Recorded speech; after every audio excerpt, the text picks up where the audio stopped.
बिस्मिल्लाहिर्रहमानिर्रहीम। अस्सलाम वालेकुम। आज 11 जुलाई है और दिन है जुमेरात का। बिलाखिर पुरानी कॉज लिस्ट मनसूख हो गई है। जस्टिस काजी फाइज ईसा साहब ने एक कॉज लिस्ट जारी कर दी थी, जिसके मुताबिक जस्टिस काजी फाइज ईसा साहब ने यह फैसला किया था कि मखसूस नशिस्तों के केस का फैसला काजी फाइज ईसा अपने रेगुलर बेंच में बैठ कर सुनाएंगे। काजी फाइज ईसा ने जो कॉज लिस्ट जारी की थी उस पर बहुत सवालात उठ रहे थे, बहुत बात हो रही थी। अभी मैंने उस पर वीडियो रिकॉर्ड की थी और वीडियो बस पब्लिक होने वाली थी, तो इस दौरान ये नई खबर आ गई। क्योंकि मैं ज़रा वही बातें करता हूँ जो मैंने उस वीडियो में की कि ये काजी साहब ने क्यों किया था, 3 रुकनी बेंच के सामने क्यों लगाया था। लेकिन उससे पहले भी ये बात कर लेते हैं कि अब जो ये नई कॉज लिस्ट आई है, जिसमें पुरानी कॉज लिस्ट को मनसूख कर दिया गया है और नई कॉज लिस्ट में ये बताया गया है कि तमाम जजेस 13 के 13 जजेस बैठकर ये फैसला सुनाएंगे। इसका वाज़े मतलब यह है कि काजी साहब के एक और प्लान को धचका लगा है। काजी फाइज ईसा जो ये फैसला 3 रुकनी बेंच में बैठकर सुनाना चाहते थे, लगता यह है कि जजेस अड़ गए हैं। क्योंकि सुप्रीम कोर्ट से इसमें भी बात करते हैं कि किस तरह का फैसला आ सकता है, क्या फैसला आ रहा है, मुमकिन तौर पर क्या होगा, उस पर भी बात करते हैं। क्योंकि एक बात तो अंदर से बाहर आई है और वो ये आई है कि जब जजेस के दरमियान मीटिंग चल रही थी तो काजी फाइज साहब की शाउट करने की आवाज़ें उस कमरे से जहां मीटिंग चल रही थी उससे बाहर तक आ रही थी। चीज़ें को ठीक नहीं लग रही काजी फाइज साहब की। देखें, पहले आ जाते हैं इस बात पर कि काजी फाइज ईसा साहब ने ये 3 रुकनी बेंच के सामने क्यों लगाया था। अच्छा, हुआ ये कि जब ये कॉज लिस्ट आई कि 3 रुकनी बेंच रेगुलर बेंच के सामने लगा दिया कि वो सुनाएगा। अच्छा, माजी में भी ये होता रहा है कि जजेस अवेलेबल ना हो तो जो जज हेड कर रहा होता है उस बेंच को, वो अपने रेगुलर बेंच में बैठ के फैसला जारी कर देता है। और वो फैसला जारी कैसे करता है, अक्सर तो ये भी होता है कि जज वो कहते हैं कि जजमेंट बस हम अनाउंस कर रहे हैं और शॉर्ट ऑर्डर अनाउंस कर रहे हैं और शॉर्ट ऑर्डर जो है वो वेबसाइट पर अपलोड कर दिया गया है, वहां से आप जाके सुन लें और देख लें। लेकिन यहां पे सवाल यह था कि मुझे क्या लगा, मुझे ये लगा कि क्योंकि कल आखिरी अदालती वर्किंग डे है छुट्टियों से पहले। अच्छा, ऐसा नहीं है कि उसके बाद सुप्रीम कोर्ट बंद हो जाएगी। सुप्रीम कोर्ट में अब अगर 17 जजेस हैं, क्योंकि 17 जजेस मुकम्मल हो गए हैं, तो 17 में से 5-6 supreme court Islamabad principal seat पर रहते, बाकी कोई 4-5 जज लाहौर, कोई 4-5 जज कराची, यानी कराची के जजेस कराची में रहेंगे, लाहौर के जजेस लाहौर में रहेंगे, कोयटा वाले जजेस वहां पे बेंच बन सकता है, कोई पेशावर में बन सकता है। यह भी हो सकता है कि कुछ अर्सा कुछ लाहौर वाले इधर बैठे फिर वो लाहौर चले जाएं। इस तरह की चीजें चलती रहती है। छुट्टियों का मकसद ये होता है कि अगर किसी जज ने बैरून मुल्क जाना है वो चला जाए, पाकिस्तान के अंदर वो छुट्टी करना चाहता है, कोई मसरूफियत ऐसी रखना चाहता है वो पाकिस्तान के अंदर छुट्टियां ले सकता है। या ये होता है कि वो कम अज कम उस जो है वो उस रजिस्ट्री में रहता है, जैसे लाहौर रजिस्ट्री है कि जहां पे उसका घर होता है, फैमिली होती है, ताकि वो फैमिली को भी टाइम दे सके और साथ साथ केसेस भी सुनता रहे। इस तरह से होता है। तो अब मुझे ही लगा कि शायद क्योंकि कल आखिरी अदालती वर्किंग डे है और कल 15 से छुट्टियां शुरू हो रही हैं, 15 तो आई थिंक मंडे है, मंडे वर्किंग डे होगा और उसके बाद फिर 9 और 10 मुहर्रम की छुट्टी है। तो मुझे ये लगा कि शायद आज कुछ जजेस इस्लामाबाद से रवाना हो गए हैं। लेकिन फिर सवाल वही था, क्योंकि फिर मैंने वसीम मलिक साहब से पूछा, क्योंकि आपको पता है कि वसीम मलिक साहब बहुत ज़्यादा नज़र रखते हैं चीज़ों पर। तो वसीम मलिक ने मुझे एक कॉज लिस्ट भेजी, जिस कॉज लिस्ट में कोई 70 सफ़ात की कॉज लिस्ट जो पूरे हफ्ते की जारी हुई थी, उसमें वसीम मलिक ने मुझे बताया कि तमाम जजेस इस्लामाबाद में मौजूद हैं। मेरे लिए हैरान कौन था कि अगर तमाम जजेस मौजूद हैं तो फिर काजी फाइज साहब ने यह हरकत क्यों किया है, क्यों ये काजी साहब ने किया है कि 3 जजेस बैठ के फैसला सुनाएंगे और उन 3 में से एक तो अकील अब्बासी साहब तो उस बेंच के ऐसे ही नहीं थे और नईम अफगान साहब और काजी साहब उस बेंच में बैठे हैं। तो उसमें जो ज़ाहिर है शहरी इक़्तिदार में जो बातें हो रही थी वो क्या हो रही थी। एक पहला उसमें व्यू ये आया कि ये इसलिए काजी साहब कर रहे हैं कि काजी साहब ये इसलिए कर रहे हैं कि काजी साहब ने अक्सरियत हासिल कर ली है और काजी साहब ये बताना चाहते हैं कि आई एम द बॉस और ये देखो मैं फैसला सुना रहा हूं और मैंने अक्सरियत मैनेज कर लिया है और मैं नहीं दे रहा पीटीआई को नशिस्तें, चोरों डाकुओं लुटेरों को डंके की चोट पे दे रहा हूं सीटें, जो मेरा कोई कर सकता है कर ले, देख लो। तुम सारे कहते थे कि मैं अक्सरियत खो बैठा हूं, नहीं, मैंने अक्सरियत मैनेज कर ली है, मैंने जजेस को साथ मिला लिया है, जजेस मेरे साथ आ गए। पहला व्यू ये था। लेकिन फिर मेरा काउंटर सवाल ये था, जिन दोस्तों ने ये बात की, मैंने कहा मेरा काउंटर सवाल ये है कि अगर काजी साहब के पास अक्सरियत आ गई है फिर तो काजी साहब को 13 जजेस को बिठा के और बताना चाहिए कि ये मैं फैसला सुना रहा हूं, अक्सरियत मेरे साथ है, जो मेरा करना है कर लो। बड़ी तुम बातें करते थे, बड़ा तुम ये करते थे वो करते थे, कर लिए मैंने जज मैनेज, ये लो मैं दे रहा हूं फैसला कि नून लीग और पीपल्स पार्टी को मिलेंगी। हाँ, ले रहा हूं मैं एक्सटेंशन, होगी मेरी एक्सटेंशन, हो करेगी मेरी एक्सटेंशन मेरी मर्जी, जो कर सकते हो कर लो। फिर तुमको ये करना चाहिए। फिर तीसरा ये था कि तीसरा व्यू ये आया कि काजी साहब इसलिए ये इसमें सुना रहे हैं कि काजी साहब अक्सरियत खो बैठे, अक्सरियत उनके साथ नहीं है, वो नहीं चाहते कि 13 के 13 जज बैठे हों और काजी साहब जो है वो फैसला अनाउंस कर रहे हो। क्योंकि देखें, काजी साहब 13 जजेस भी अब बैठ रहे हैं ना 12 बजे, काजी साहब अभी भी काजी साहब ही जजमेंट अनाउंस करेंगे।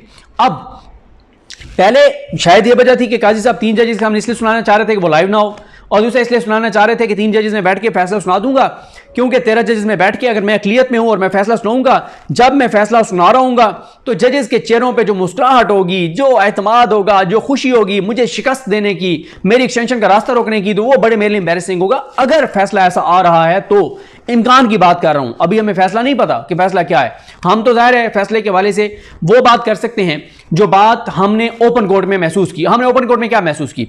हमने ओपन कोर्ट में ये महसूस की कि काजी साहब अक़लियत में हैं, काजी साहब के साथ मैक्सिमम 6 जजेस हैं। अच्छा, एक बड़ा फर्क है, फर्क ये है कि अच्छा चौथा भी पहले आपको व्यू बता दूं, चौथा व्यू ये था कि काजी साहब दिखाना चाह रहे हैं कि मैं देखें बड़ा जमहूरी आदमी हूं, गो के मैं अक़लियत में हूं, फिर भी देखें मैं फैसला खुद पढ़ के सुना रहा हूं कि मैं अक़लियत में हूं, इसलिए काजी साहब ने 3 जजेस का रेगुलर बेंच के सामने लगा दिया।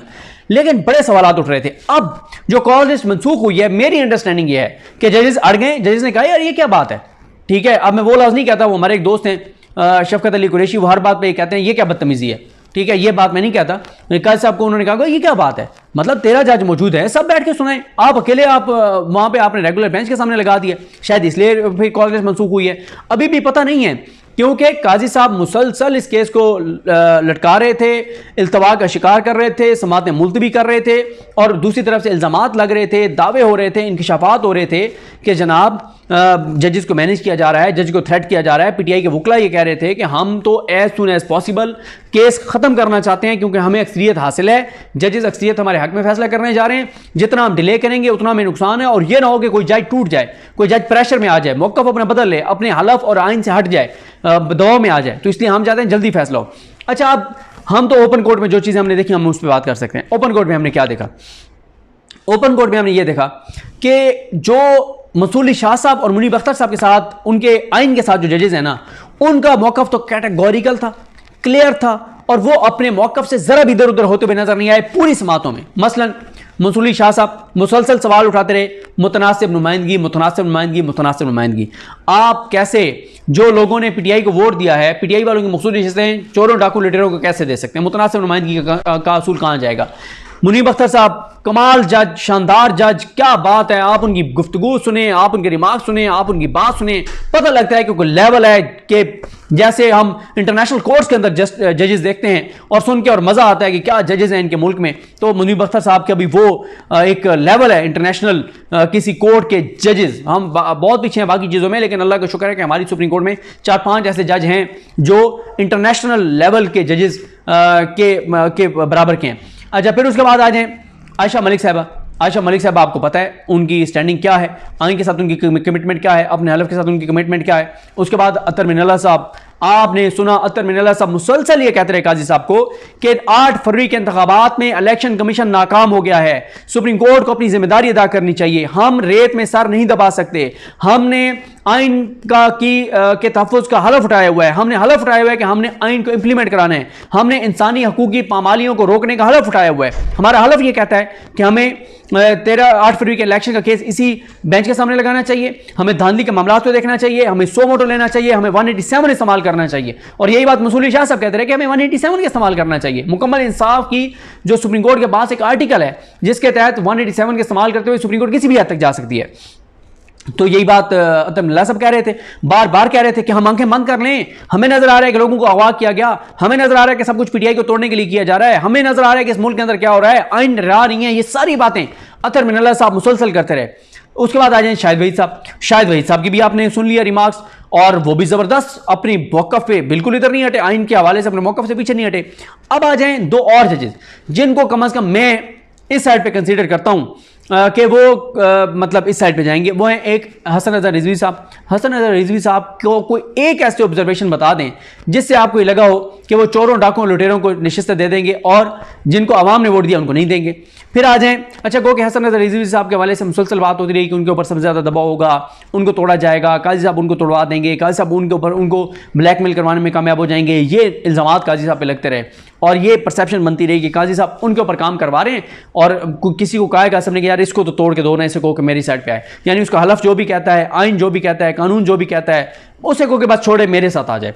साथ में जज याहिया अफरीदी साहब ने एक ही सवाल उठाया, गो के ये बात साबित कर दी। पहले बैरिस्टर गौर साहब ने अदालत के सामने ये बात की थी और फिर फैसल सिद्दीकी साहब ने कुछ चीज़ें दिखाई और सलमान अकबर राजा साहब ने तो सारा कच्चा चट्टा खोल के रख दिया कि इलेक्शन कमीशन ने सुप्रीम कोर्ट से झूठ बोला है, गलत बयानी की है, खेल खेला है, बददियानती की है और इलेक्शन कमीशन ने सुप्रीम कोर्ट के साथ ये किया है कि सुप्रीम कोर्ट को मुकम्मल रिकॉर्ड नहीं दिया।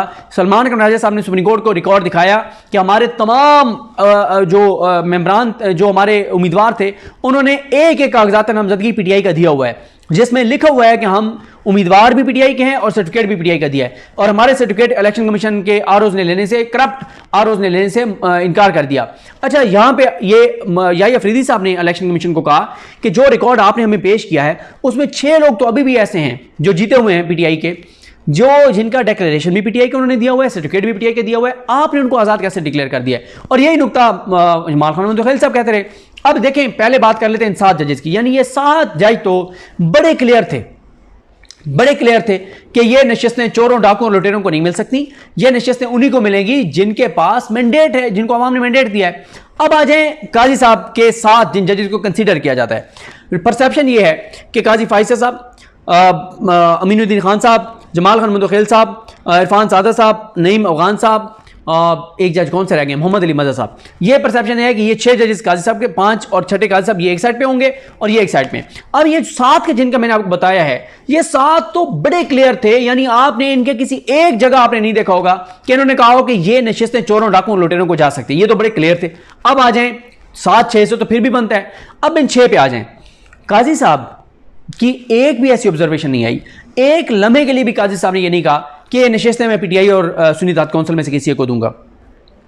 काजी साहब पूरा इलेक्शन कमीशन का मुकदमा लड़ते रहे, इलेक्शन कमीशन की वकालत करते रहे, इलेक्शन कमीशन के वकील को रेस्क्यू करते रहे और इलेक्शन कमीशन के वकील को इतना काजी साहब ने जो है वो सपोर्ट किया और इतनी नंगी और गंदी उसको सपोर्ट हासिल थी इलेक्शन कमीशन के वकील को कि उसने क्या बदतमीजी की। आज तक मैंने नहीं देखा कि किसी वकील ने जजेस से इतनी बदतमीजी की हो जितनी इस इलेक्शन कमीशन के वकील ने मुनीब अख्तर साहब से बदतमीजी की, आयशा मलिक साहब से, खातून जज से बदतमीजी की, अतर मिर्ला साहब से बदतमीजी की। वजह क्या थी? काजी साहब की सपोर्ट। जजेस उनसे सवाल करते थे, रिमार्क्स देते थे, वो काजी साहब को देखते थे, कसम ये इनको सीधा करें नहीं, क्या बात कर रहे हैं, मतलब इस तरह की वहां पर हरकतें होती नहीं है। अच्छा, काजी साहब के एक भी ऑब्जर्वेशन ऐसी नहीं थी जिससे काजी साहब ने कहा हाँ अब शायद उनको अगर अक्सरियत ना मिली हो तो वो ये कह दें, कोई ऐसा दरमियानी रास्ता निकाल दें, कोई वो जो हसनात मलिक साहब कहते हैं कि जिरगा टाइप बना दिया हो कि चलो एक कदम मैं पीछे हटता हूँ, एक कदम आप पीछे हटें, कोई और ऐसा रास्ता निकाल लेते हैं, शायद मुमकिन है। गो के अहमद अदील सरफराज साहब तो कहते हैं कि काजी साहब कब्र तक पीटीआई का पीछा करेंगे और वो पीटीआई को नहीं छोड़ेंगे, वो रिटायरमेंट के बाद भी चीज़ें ऐसी करते रहेंगे। वो एक्सटेंशन इसीलिए लेना चाहते हैं कि मैं अंजाम तक पहुंचा के जाऊं पीटीआई को, अपने हाथों से दफन करके जाऊं पीटीआई को। लेकिन काजी साहब कोई समझ नहीं आती कि आपने भला छीना था, आप पाकिस्तान की कौम को जाहिल समझते थे कि पाकिस्तान की कौम को निशानों का पता नहीं चलेगा, लेकिन पाकिस्तान की कौम ने बता दिया है कि पाकिस्तान की कौम जाहिल नहीं है, वो लोग जाहिल हैं जो ये समझते थे कि बल्ला नहीं होगा, मुख्तलिफ निशानात होंगे तो लोग भूल जाएंगे और पीटीआई को वोट नहीं पड़ेगा और चोर डाकू लुटेरे जीत जाएंगे। अच्छा, काजी साहब की तो एक भी ऑब्जर्वेशन ऐसी नहीं आई जिससे काजी साहब से लगा हो कि वो ये नशिस्तें नून लीग और पीपल्स पार्टी को नहीं देंगे या इधर का सोच भी सकते हैं। उसके बाद आ जाए अमीनुद्दीन खान साहब। अमीनुद्दीन खान साहब के हवाले से वकला के अंदर परसेप्शन ये है कि वो दस्तखती जज हैं, वो और ये बदकिस्मती है पाकिस्तान की कि पाकिस्तान की सुप्रीम कोर्ट के 3-4 ऐसे जजेस के बारे में तासुर है, 3-4 जजेस के बारे में तासुर है कि ना उनकी वो आंखों से देखते हैं ना कानों से सुनते हैं, वो वही देखते हैं जो काजी साहब की आंखें देखती हैं, वो वही सुनते हैं जो काजी साहब सुनना चाहते हैं, वो सिर्फ दस्तखती जज हैं, वो दस्तखत करते हैं। और ये आई थिंक ये टर्म जो है वो शायद बिशारत राजा साहब ने मुतारिफ करवाई है, ये पता नहीं किसने करवाई है, दस्तखती जज, कि वो कहते हैं काजी साहब बताएं दस्तखत कहाँ करने हैं, बस वो दस्तखत कर देते हैं काजी साहब जहाँ कहते हैं। अच्छा, अमीनुद्दीन खान साहब बिल्कुल वहीं जाएंगे जहाँ काजी फैसल साहब जाएंगे, स्याह सफ़ेद दिन रात जो काजी साहब कहेंगे अमीनुद्दीन साहब के बारे में परसेप्शन ये है कि वो वहीं जाएंगे। अब आ जाए मोहम्मद अली मज़ा साहब पे।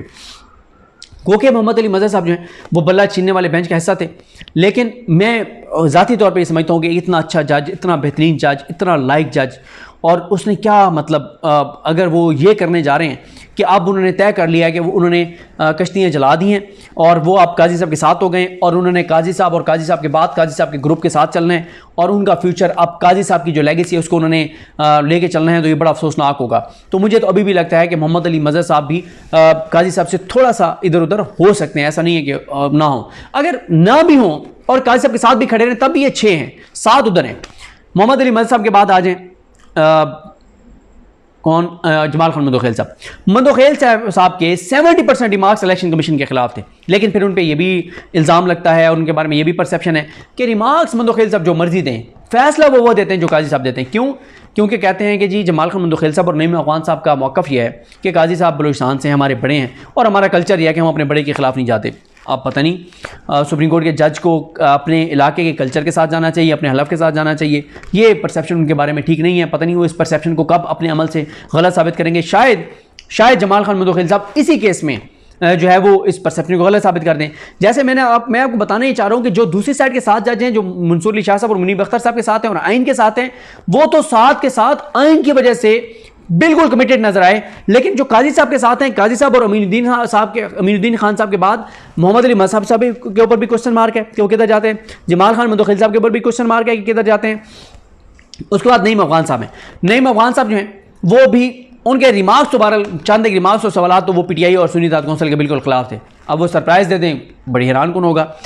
आखिरी जज, छठे जज, 13वें जज इरफान सादत खान साहब। इरफान सादत साहब के एक ऑब्जर्वेशन से नहीं लगा कि वो ये सीटें नून लीग और पीपल्स पार्टी को नहीं देंगे, और ये वो सुन्नी इत्तेहाद कौंसिल या पीटीआई को देने का सोच भी सकते हैं। अगर इरफान सादत साहब इधर आ गए तो ये बहुत कोई मौजज़ा होगा कि वो मंसूर अली शाह साहब और मुनीब अख्तर साहब के साथ और आइन के साथ आ गए। ये बहुत बड़ा मौजज़ा होगा।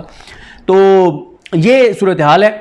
ओपन कोर्ट में जो चीज़ें थी वो 7-6 था, 7 बड़े क्लियर थे, 6 यानी उनके बारे में परसेप्शन है कि वो काजी साहब के साथ, यानी काजी साहब के साथ 5 और ये 6 हैं। लेकिन उसमें भी मैंने बता दिया है कि क्वेश्चन मार्क है मेरे नज़दीक मोहम्मद अली मजहब साहब पे और जमाल खान मंदोखेल साहब पे कि वो किधर जाते हैं, और देने के लिए तो नईम अफगान साहब भी सरप्राइज दे सकते हैं। अब आप देखें ना कि जो जजेस हैं काजी फाइज ईसा साहब के साथ, उनके बारे में परसेप्शन ये नहीं है कि ये इसलिए काजी साहब के साथ खड़े हैं कि इन्हें लगता है कि काजी साहब जो बात कर रहे हैं ना आइन के टेक्स्ट की, वो बात ठीक है। ऐसा हरगिज़ नहीं है। जो बाकी 7 जजेस हैं उधर मंसूर अली शाह साहब, मुनीब अख्तर साहब, अतर मिल्ला साहब, आयशा मलिक साहबा, शाहिद वहीद साहब और हसन नज़र रिजवी साहब, उनके बारे में यह है कि वो कन्विंस हैं कि आइन ये कहता है और आइन की तशरीह हमें करनी चाहिए कि ये सीटें मुतनासिब नुमाइंदगी और पीटीआई और सुन्नी इत्तेहाद कौंसिल उस तरफ। इनके बारे में ये नहीं है कि काजी साहब के साथ जो जज जाएंगे उनके बारे में ये परसेप्शन हो कि यार ये समझते हैं कि काजी साहब आइन की जो तशरीह कर रहे हैं ना वो ठीक है। नहीं, इनके बारे में ये है कि ये इसलिए काजी साहब के साथ जाएंगे कि ये जाएंगे, बस इन्होंने जाना है उनके साथ। इनकी कोई मजबूरी है, इनका कोई कमिटमेंट है, इनका कोई तल्लुक है, इनका ग्रुप है, इन्होंने अपने आप को काजी साहब की कश्ती में बिठा लिया। इनको लगता है कि इनका फ्यूचर काजी साहब के ग्रुप और उनकी सोच और अप्रोच के साथ है और उन जमातों के साथ है जिनको काजी साहब के फैसलों से जिन जमातों को सपोर्ट मिल रही है। इनके बारे में ये परसेप्शन है। लिहाजा मैं अभी भी समझता हूँ कि काजी फाइज के ग्रुप में जिन जजेस को कंसीडर किया जा रहा है, मेरे नज़दीक जमाल खान मंदोखेल साहब और मोहम्मद अली मजहब साहब पे अभी भी क्वेश्चन मार्क है कि वो सरप्राइज़ दे सकते हैं। नईम अफगान साहब भी दे सकते हैं। इरफान सादत साहब अगर देंगे तो मैं मौजज़ा समझूंगा। लेकिन मैं ये समझता हूँ कि अगर काजी साहब अकेले भी रह जाए ना, अगर काजी साहब अकेले भी रह जाए, एक जज उनके साथ उस वक्त भी खड़ा रहेगा ना, वो जस्टिस अमीनुद्दीन खान साहब हैं। तो ये सूरत हाल है। अब इंतज़ार की घड़ियाँ ज़रा तवील हो गई हैं। अब कल 12 बजे देखते हैं कि अब मुझे लगता है कि ये लाइव भी प्रोसीडिंग होगी। तो देखते हैं क्या सूरत हाल बनती है। मुझे अपनी दुआ में याद रखें। अल्लाह करीम हम सब का हमें नासरो। अल्लाह हाफ़िज़।